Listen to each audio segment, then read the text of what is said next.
only females in my lifetime. Cyborg would be a stretch. I mean, those real muscular, do they really have a vagina chicks are tough. That's tough. And I actually, going outside looking in, you're like, the challenger looks like she's going to put hands on the champion. But no, actually knocked out in 6 rounds. So there you go. Don't kiss.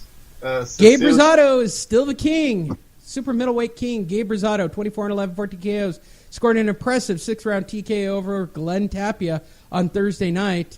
Lee, I actually wanted to go to this fight when I found out about it. We talked about it on Wednesday on the betting show. I'm like, holy crap, how did this slide under the radar?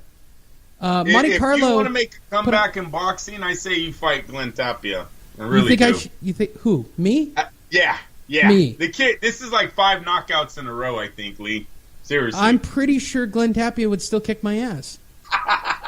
I don't know if his brain is right anymore, bro. Dude, my brain ain't right anymore. This is way too many in a row. Like, seriously, someone needs to tell this kid, all right, you're done. Obviously, you were great in the C-level category. But that's what you... Look, if I go to... And this was at the brand new, what they call the Park Theater, which is super cool. That whole area is super cool next to the Monte Carlo. That Park Theater and that whole setup in the outdoor... You haven't seen it yet.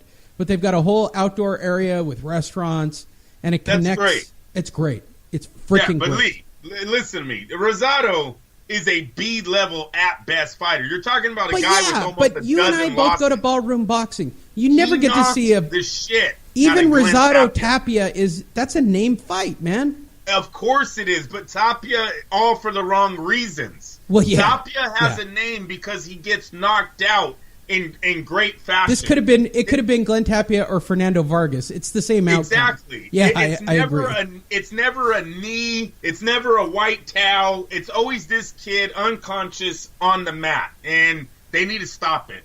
This is 5 in a row, 4 in a row. I don't know how. I forget how many in a row, but I'm tired of seeing this kid's brain knocked around in the ring on national television. It's time for if we're not going to make him retire, at least stop putting them on TV. That's all I got. No, it's okay. Gabe Rosado should not have done that to him that night. Sorry. Yeah, and I should probably check, but I think that I'll give a shout-out to Roy Jones Jr. Boxing. They had a guy go off at the beginning of the card as well, one of their kids. I mean, that was a pretty stacked-up card. I really should have went. I'm actually disappointed in myself, but I've been sick, and then I had that live event on Friday. Good God, what a day. Oh, well, I digress. Let's talk more news of the week. Top Rank on ESPN is winning big. Top Rank on ESPN debuted July 1st with Manny Pacquiao and Joe Horn down in Brisbane, Australia, resulting in the most watched boxing telecast on cable television since 2006. Each of the 4 Top Rank ESPN telecasts, July 1st, August 5th, August 19th, September 22nd, have been world championship fights, and they have delivered top-tier ratings. ESPN is happy as can be about it. I'm helping you. They've scored with Hispanic fans. They've scored with white trash fans. They are planning now fights for November 11th and December 9th. One of them is up by you. Did you find out if you can go to the fight up there? Are we doing that? Do we know? I know that the main event's actually changed. Yeah, the main event was scraped. Should I go to Vegas instead on November 11th? Or should I go up there and we should watch boxing? No, go to Vegas. All right. So fans are watching Top Rank Boxing. Here are the actual numbers. Top Rank on ESPN telecasts have averaged 1.6 million viewers, including 1.9 viewers during the main event of each of the fights. Top Rank on ESPN telecasts have been the 3 most watched telecast fights of 2017 on cable TV. Top Rank debut fight on ESPN, Pacquiao Horn, was the most watched boxing fight on cable since 2006 with 2.8 million viewers. The 5 most streamed boxing telecasts on ESPN Network ever were Top Rank telecasts. And finally, from July through September, daily unique visitors to ESPN's boxing digital content is up 48%. No, 484%. Sorry, forgive me. 484. That's the biggest one. You love that. I like streaming. Online. I'm a streaming guy. Yes, sir. I think streaming is the future.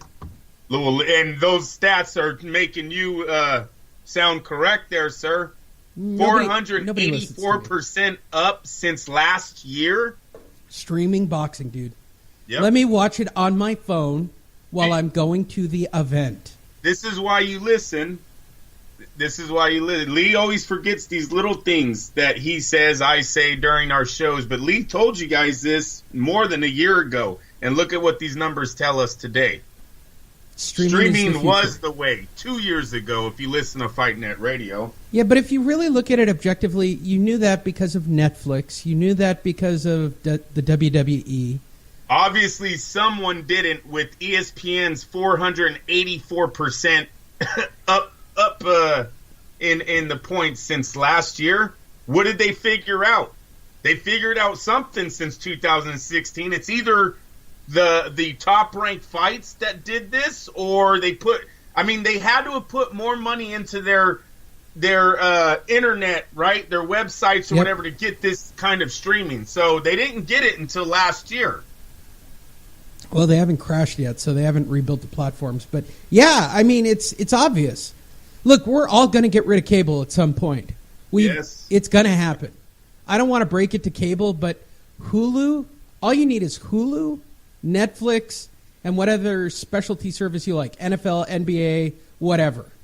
When the NFL gets their app, cable's going to flat out lose out. They're already talking about Facebook might just flat out buy the NFL's TV rights. If here they in the next do, year. it's all over. I don't need cable TV anymore. I know. Lee, they can't keep. They don't have the same money. Hulu These guys is where it's at. Why would I want to watch commercials? I'll pay $10 a month to have no commercials. Where do I sign up? Give me my shows, no commercials. I'll pay. Living rooms, yeah, I've seen a lot of nice living rooms that don't even have TVs in them in the city. Well, that's because they're ridiculous. I mean, Netflix gets all the great TV shows after they're done for the run. I can binge watch them during the summer. I hear you. It's just the way it is. So that was a great number I wanted to bring to your attention there, bro. 484% since last year. Billy Joe Sanders, Mario Lemieux will face off on center ice December 16th. IBF world champion David Lemieux. Does anybody ever get my Mario Lemieux joke, or am I just keep doing that to myself? You don't even know who Mario Lemieux is. I heard it. heard it. Do you know who Mario Lemieux is? You tell me this every time. What was he, the driver? No. No? Who is One of the he? greatest hockey players of all time. Oh, hockey. Shit. Of all time. I knew it was a white Maybe man. number 2 or 3 behind Gretzky. Well, that's great. Billy Joe Sanders, Lemieux is looking David good Lemieux against is gonna B-level pass fighters. You're too much. Billy Joe Sanders, Lemieux is looking great against B-level fighters, but now he's getting into the ring with someone who is far more superior and slick than anyone else he has ever been in with. I don't want I don't want the dog meat that Golovkin has left behind. I want the dog himself, and when I come through this fight, I will have him. He is a mandatory, and we've agreed to a deal to go over to foreign soil and get it on. I have a lot of friends in Canada, and I'll be bringing a lot of supporters over from Canada, from the UK. It has all the makings of a good fight. I'm expecting a good, clean, fair decision. Once I beat Lemieux, I'll move on to bigger fish, the winner of the rematch between Canelo and Golovkin. I'm looking forward to a great fight. I don't disagree with Saunders, a.k.a., again, Eddie Hearn and Matchroom Boxing, who made this fight smartly, in my humble opinion. David Lemieux's comments. It's time to be a world champion again. Yeah. Aren't you just... Doesn't he... It's a nice dream in his mind. Wait, I'm going to make commentary on his first line. It's time to be a world champion again. Dream on. He was champion for like 2 months, Lee. Saunders is... Remember, he wins a vacant shot, and then Yes. Triple G challenges him the next day. They take the title. Saunders is about to get destroyed. I'm going to be extremely ready for this fight, and I'm going to inflict a lot of pain on Saunders. His O must go. It ain't going to be you, bro. I mean, this is technically a tune-up for Saunders. I think Saunders hit it on the head when he said he's a B-level fighter. He is. That's all Lemieux has proven to us right now. Obviously, this would be a huge win if he can pull this one off. You know, he has power, Lee. And with that, I haven't seen Saunders take it from a very heavy hitter himself. So, maybe Lemieux lands it, and we see what Saunders has for as far as a chin. No. Going in, Sanders' skill, he's definitely the favorite going into this fight. It is very impressive that he did choose to go to Canada to fight Lemieux. No, and I'll tell you why he didn't choose that. That's more just money. Smart, right? More money? Come on. Eddie Hearn, can we all agree that Eddie Hearn is the smartest guy in boxing? Lee, hold on, though. Sanders is a pretty big fighter in the UK. I know Canada is very big in the fight game, though. We see it all the time. So I don't know if that was the reason. They just knew ticket sales would be that much better in Canada. It's a slam dunk. You got HBO behind it, right? I think Matchroom is smart for making this fight the way they did. Makes sense to me. You got HBO on it. It's going to be in Canada. It will be a sellout because Canadians pay for stupid boxing matches. I mean, they sell out everything that they ever put up for Canada. It's smart. This is literally a no-brainer. And he's going to knock him out. Yeah, he's straight up going to knock him out. It's going to be impressive because he goes to Canada to do it. Yeah, he goes right. to the guy's backyard. It literally makes Billy Joe Saunders look like an absolute terror. And if he's smart, he just hangs around with his IBF belt, takes a mandatory challenger while the third year of Canelo Triple G happens, right? Because it doesn't matter what the outcome of the next Canelo Triple G fight is, they're going to fight again.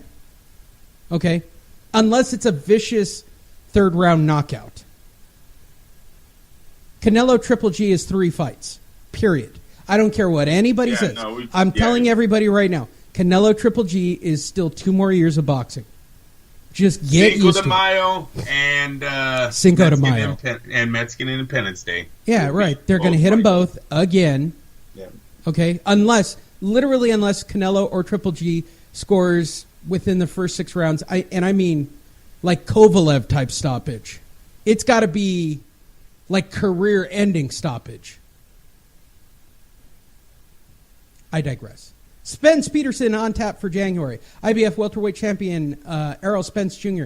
has announced that he will make the first defense of his belt against former champion Lamont Peterson. He's still fighting on January 2018, on Showtime. Site to be announced. It's finally time to defend my title, capture more titles, and become the undisputed welterweight champion of the world. I like his... Good for him for believing that much into himself. Peterson is somebody that I've looked up to as an amateur. I sparred with him as an amateur and learned a lot from him. He's one of my favorite fighters and is a guy that will fight anybody. I've never known him to duck a fight. Lamont is a tricky fighter. He's been around the block. Wow, is he selling a shitty fight? Lamont Peterson is a punching bag. The fight, Lee, listen, I wasn't that disappointed with it because Spence took on Kell Brook. Maybe they were giving him one. And I'm not going to say an easy fight, but let's just say a title defense, right? Nothing really more to this fight but that. Lamont's had a series of good wins. Remember, he's had the controversial decision to Danny Garcia like so many other fighters. Garcia was protected, I think, 3 or 4 times in his career. So he has that going for him. Spence has the big win for Kell Brook.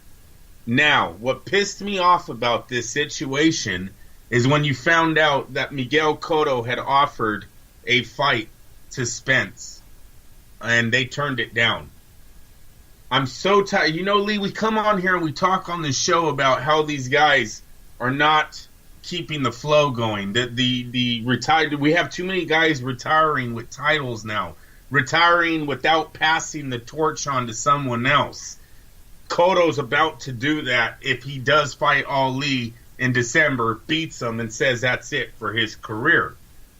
Don't even really want to see Cotto take on the winner of Triple G versus Canelo. There's no interest. What Cotto should be doing is trying to make money off of these guys, and it looked. Lee, if you skip down 2 stories, you're going to see what I'm saying. Yeah. It looked like Cotto was trying to do that. He offered fights to almost all of PBC's welterweight division. None of them wanted it. They all have their stupid excuses why, but like this is why boxing's at in America, people. in America.